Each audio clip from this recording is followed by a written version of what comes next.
میت کی پیشانی پر کلمہ لکھنا، میت کی پیشانی پر کلمہ طیبہ لکھنا کیسا ہے؟ محمد عزیر، جائز نہیں ہے، اس کا کوئی ثبوت نہیں۔ میت کے جو احکام قرآن و سنت سے ثابت ہیں ہمیں ان کو فوکس کرنے کا حکم ہے، اس میں ایڈیشن نہیں کر سکتے آپ۔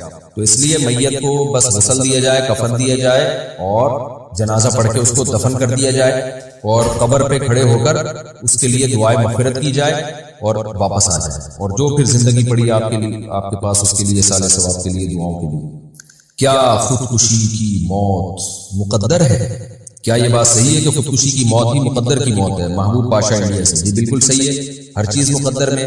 اللہ کو پتا ہوتا ہے یہ نالائق آدمی غموں کو برداشت نہیں کرے گا اور میرے حکم کو توڑے گا اور پھر اپنے آپ کو گولی سے مارے گا یا جلا کے مارے گا اور پھر جہنم میں جائے گا۔ تو اللہ کو یہ بات پہلے سے علم ہے تو اسی کے حساب سے ہوتا ہے۔ تو اس کا یہ مطلب نہیں ہے کہ اللہ انسان کو مجبور کرتے ہیں کہ تو خودکشی کرے گا، اللہ مجبور نہیں کرتے، لیکن اللہ کو پتا ہوتا ہے۔ تو خودکشی کرنے والے کو نہیں پتا ہوتا کہ میں کس طرح مروں گا، وہ اپنے اختیار سے اپنے آپ کو گولی مار کے ہلاک کر رہا ہوتا ہے یا کسی اور طریقے سے۔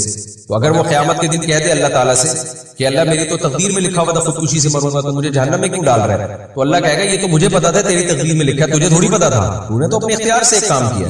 تو اس لیے ہمیں تقدیر کا چونکہ علم نہیں ہے، اسی وجہ سے ثواب بھی ملتا ہے نیکی کا اور گناہ کا عذاب بھی ملتا ہے۔ اس پر بھی میں تفصیل سے کلپ ریکارڈ کروا چکا ہوں، وہ ڈیٹیل میں آپ سن لیے گا۔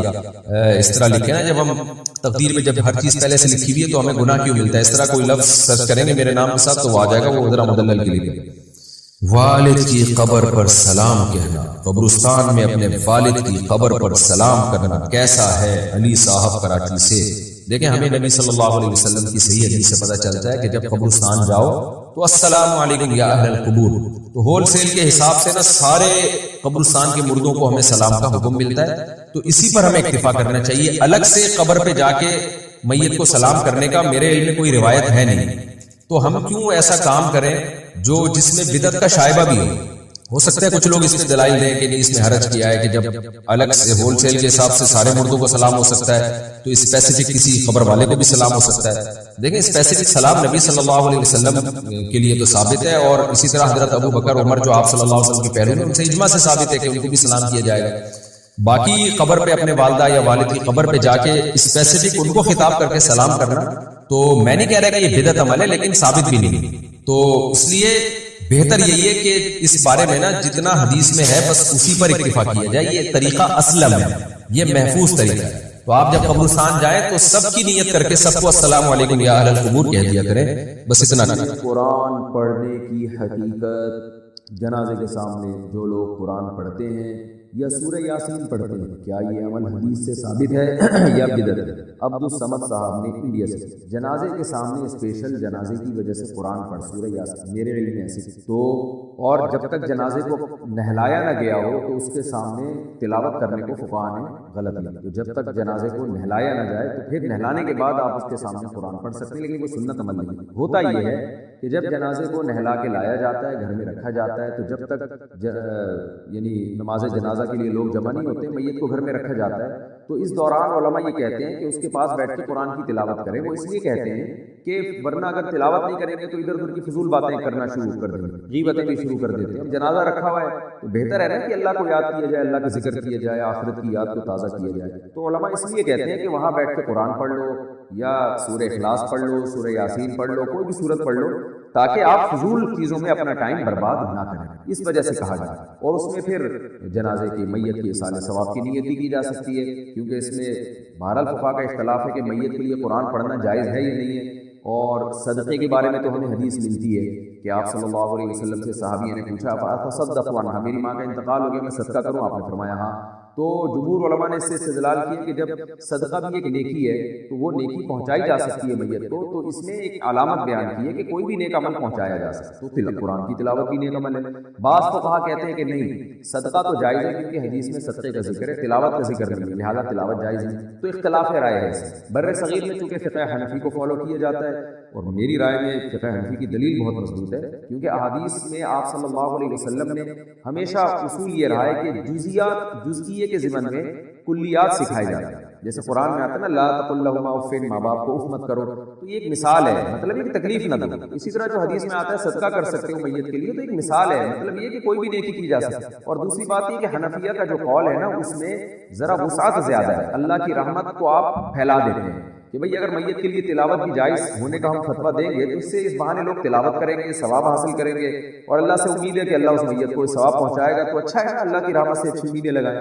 تو ویسے بھی شریعت کا مزاج ہے کہ جس چیز میں رحمت والا عنصر غالب ہو اس قول پہ آپ کو فتویٰ دینا چاہیے. یہ ہماری رائے ہے. اگر کوئی اس سے اختلاف کرتا ہے تو وہ اس کا اپنا مسئلہ ہے. تو اس لیے جنازے کے پاس قرآن پڑھنا الگ سے کوئی اس کی فضیلت ہمارے علم میں نہیں ہے حدیث، لیکن کہا اس لیے جاتا ہے کہ وہاں بیٹھ کے ادھر ادھر کی باتیں کرنے سے بہتر ہے کہ آپ قرآن پڑھیں. البتہ قرآن خوانی میت کے لیے یہ جائز ہے، کیونکہ قرآن خوانی کہتے ہیں کہ لوگوں کو قرآن پڑھنے کے لیے جمع کرنا. قرآن پڑھنے کے لیے جو جمع ہے نا تو اجتماعی عمل کے لیے ثبوت ضروری ہے. یہ خوب ذہن میں رکھیں. جیسے آپ اپنے طور پر 2 نفل کبھی بھی پڑھ لیں جائز ہے، لیکن اگر آپ لاؤڈ اسپیکر میں اعلان کرتے ہو یا کارڈ چھپواتے ہو یا منادی کراتے ہو آؤ میں اشراق کے 2 نوافل پڑھ رہا ہوں، تمام حضرات سے گزارش ہے کہ مسجد میں آ جائیں، اب یہ اجتماعی عمل بن گیا، یہ بدعت ہے. تو اجتماع کے لیے آپ کو دلیل کی ضرورت ہے. اس لیے علماء کہتے ہیں کہ اجتماعی قرآن خوانی یہ بدعت ہے، کیونکہ یہ ایصال ثواب کے لیے آپ ایک عبادت کر رہے ہیں، اور اجتماعی سطح پہ ہمیں نہیں ملتا.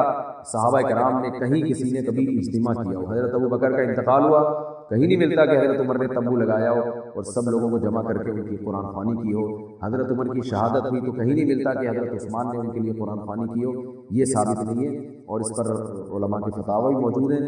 البتہ برکت کے لیے قرآن خوانی ایک الگ چیز ہے. برکت کے لیے یعنی مکان دکان کی برکت میں جو قرآن خوانی ہے وہ عبادت نہیں ہے، وہ از قبیل رقیہ ہے، رقیہ دم، تو اس کے لیے ثبوت کی ضرورت نہیں ہے. لیکن بہرحال بعض علماء اس کو بھی بدعت اس لیے کہتے ہیں، بدعت تو نہیں یعنی بدعت کی تائید کا ذریعہ بنتی ہے. تو بعض علماء کہتے ہیں کہ اس زمانے میں برکت کے لیے بھی قرآن خوانی نہیں کرنی چاہیے، بلکہ برکت کے لیے گھر کے اپنے لوگ مل کے قرآن پڑھ لیں یا نماز پڑھ لیں یا دعا مانگ لیں. لیکن بہرحال اگر کوئی برکت کے لیے قرآن خوانی کرواتا بھی ہے تو اس کی بہرحال گنجائش موجود ہے. احتیاط اسی میں ہے کہ اس کو ترک کیا جائے، کیونکہ لوگ ایصال ثواب اور برکت والی قرآن خوانی میں فرق محسوس نہیں کرتے، تو وہ دونوں کے ایک ہی سمجھتے ہیں. اس سے پھر بدعت کی تائید ہے. تو اس لیے اسلامک بینک کو ہم نے اس وقت تحقیق کے بعد جائز قرار دیا جبکہ بینک ہمارا اکاؤنٹ کھول ہی نہیں رہا.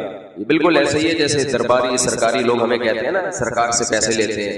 سرکار سے نہ صرف یہ کہ ہمیں پیسے نہیں مل رہے، الٹا نقصانات ہو رہے ہیں سرکار سے.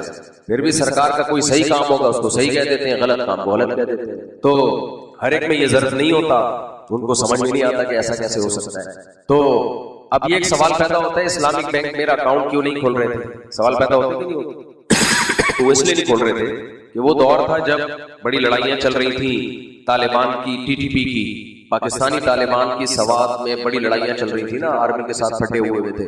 میرا حلیہ یہ ہے، میں اس حلیے میں جاتا تھا بینک میں، تو وہ مجھے سمجھتے تھے کہ یہ بھی کوئی دہشت گرد تنظیم سے اس کا تعلق، ڈرتے تھے. میں کہتا تھا بھائی میں سیدھا سیدھا یہیں کا رہنے والا آدمی ہوں، پگڑی ٹوپی نہیں بھائی، آپ کا حلیہ گیٹ اپ خطرناک. اب یہ تو نہیں ہو سکتا کہ میں پینٹ شرٹ پہن کے چلا جاؤں ان کے پاس، تو اس خوف سے کھولتے ہی نہیں تھے اکاؤنٹ. یہ وجہ تو خیر، لیکن اتنی بات ضرور ہے کہ چاہے اسلامک بینک ہو چاہے سودی بینک ہو، پیسہ بچانے کے لیے بینکوں میں پیسہ رکھنا حماقت کی اعلیٰ مثال. پیسہ بچانے کے لیے بینکوں میں رکھنا، ایک تو ہوتا ہے حفاظت کے لیے بینک میں رکھنا کہ اس میں ٹرانزیکشن آسان ہوتی ہے، کہیں پیسے بھیجنا ریسیو کرنا، اس کے لیے اکاؤنٹ کھلوانا آج کل مجبوری ہے.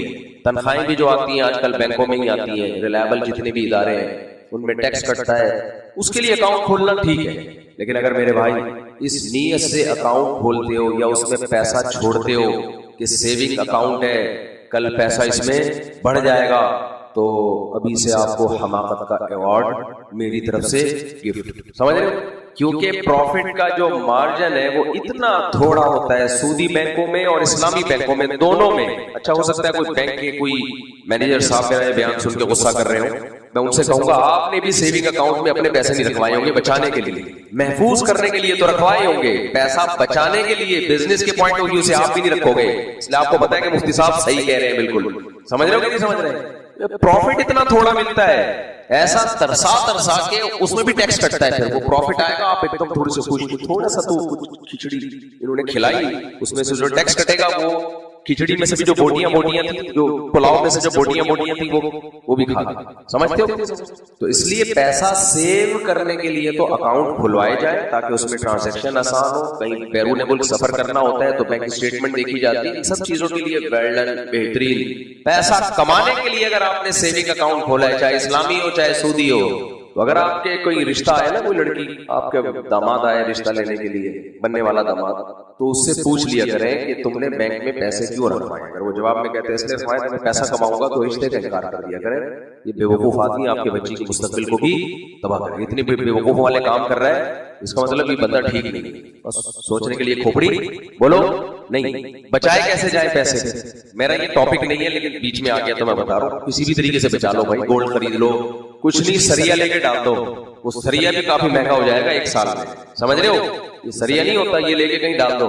آپ کو جگہ نہیں ہے، لوہا خرید لو یار.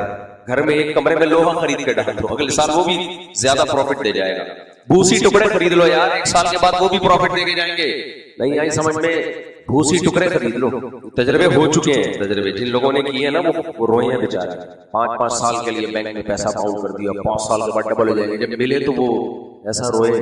تو چاہے اسلامک بینک ہو چاہے سودی بینک ہو، مقصد ان کا پیسہ کمانا ہے، کما کے آپ کو دینا نہیں ہے. یہ ذہن میں رکھو. لوگ اسلامک بینک پہ اعتراض کرتے ہیں، یہ تو پیسہ کما رہے ہیں، یہ تو یہ کر رہے ہیں، یہ تو حرام ہے. میں نے کہا بھائی پیسہ کمانا کہاں سے حرام ہو گیا اگر جائز طریقے سے ہے. اسلامک بینک 6 بنیادی حقوق پہ معاملہ کرتا ہے، تو وہ بنیادی حقوق پریکٹیکلی اس میں ہو رہے ہوتے ہیں. لیکن وہ صدقہ خیرات کا ادارہ نہیں ہے، وہ نوٹ چھاپنے کا ادارہ ہے. جیسے جو ملٹی نیشنل کمپنیاں آپ کو جو چیزیں بیچتی ہیں، خوراک بیچتی ہیں، ہم بتاتے ہیں ملٹی نیشنل کمپنیوں میں اگر کوئی کمپنی پیکنگ کی چیزیں بیچ رہی ہے، کھانے پینے کی پیکنگ کی چیزیں، دودھ پیکنگ کا اور جتنی چیزیں پیکنگ کی، تو پیکنگ کی چیزیں ساری دنیا کے ڈاکٹر منع کر رہے ہیں مت کھاؤ. کہہ رہے کہ نہیں کہہ رہے؟ اس میں کیمیکل ڈالے جاتے ہیں پریزرو کرنے کے لیے، اس کو سیو کرنے کے لیے. وہ کیمیکل ہماری باڈی کو نقصان دیتے ہیں. کیا خیال ہے؟ سب کہہ رہے کہ نہیں کہہ رہے؟ پیکنگ کا دودھ مت پیو. آپ کا یہ مفتی صاحب کیا باتیں لے کے بیٹھ گئے بھائی؟ یہ میں شریعت ہی کو ایکسپلین کر رہا ہوں اپنی مثالوں کے ذریعے. لیکن کیا اس کی وجہ سے ان کمپنیوں کے کاروبار کو کوئی حرام کہتا ہے؟ بولو نہیں، کوئی بھی حرام نہیں کہتا. پیکنگ کا دودھ بیچنا جائز، پیکنگ کی کریم بیچنا. ایک ملائی وہ ہوتی ہے جو ہم صبح صبح دودھ سے نکال کے کھاتے ہیں، کبھی چوری بھی کرتے ہیں، گھر سے چوری ہو رہی، کبھی بتا کے بھی لے لیتے ہیں ملائی. یہ ایک ملائی ہے. ایک ملائی ہے ڈبہ پیک آ رہی ہے. صحت کے لیے کون سی اچھی ہے، ڈبہ پیک یا چوری والی؟ جو میں چوری کرتا ہوں وہ والی زیادہ اچھی ہے. یہ جو ڈبہ پیک ملائی ہے، اس کو تو پتہ نہیں بلائی ہے بھی کہ نہیں، کیا نکالا جا رہا ہے. ہوگی کوئی اچھی چیز ہی ہوگی، لیکن میں نے بڑے بڑے ڈاکٹروں سے سنا ہے جو صحیح ریسرچ کر کے انہوں نے کہا پیکنگ کی تمام چیزیں پہلی فرصت میں چھوڑ دو. دودھ کھلا استعمال کرو. اس کے خلاف، اس دودھ کے خلاف اتنا پروپیگنڈا کمپنیوں نے کیا ہے. جراثیم والا دودھ ہے، بیکٹیریا ہوتے ہیں، ڈبے کا دودھ پیو. ڈبے کے دودھ کو بیکٹیریا لفٹ کرانے کے لیے تیار نہیں ہے. جراثیم بھی وہیں آتے ہیں جہاں انہیں کچھ نظر آتا ہے. اس ڈبے کو، دودھ کو کھول کے رکھ دو، خراب ہی نہیں ہوتا. تبھی میں لوگوں سے کہتا ہوں جس دودھ کو جراثیم بیکٹیریا لفٹ نہیں کرا رہا، اس دودھ کو آپ ڈبل قیمت میں خرید کے پی رہے ہو. نہیں آ رہی سمجھ میں؟ او بھائی بیکٹیریا بھی جہاں پروٹین ہوگا صحیح نیچرل فارم میں، وہاں بیکٹیریا کیوں نہیں آئے گا؟ بلکہ آپ